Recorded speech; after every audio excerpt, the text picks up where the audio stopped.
Повечето хора мечтаят за голяма къща или голяма любов. В столицата ни се случват малки неща.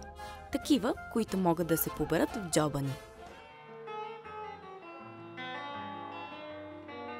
Защо джобен фестивал?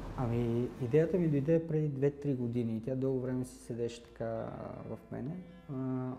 Правех едно представление кратко и то се получи 20 минути. И трудно можеш да го представиш в някакъв софийски театър или някъде да го представиш 20 минути, не звучи сериозно.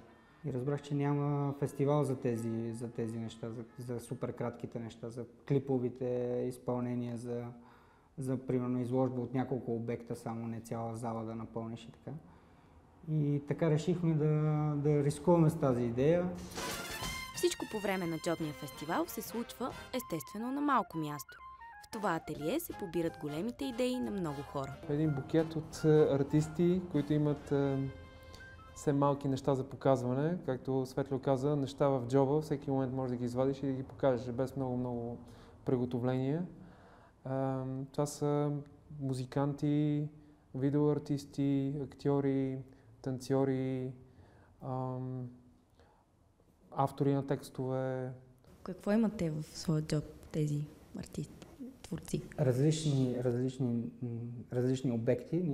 Това е една от нашите цели за първия ден на фестивала, когато ще направим изложба от всички тези обекти. Ще свържем артиста със своят предмет от джоба си. Най-съкровените им неща. Всеки извади нещо, което наистина винаги носи в джоба си. От носна кърпичка до пумпъл.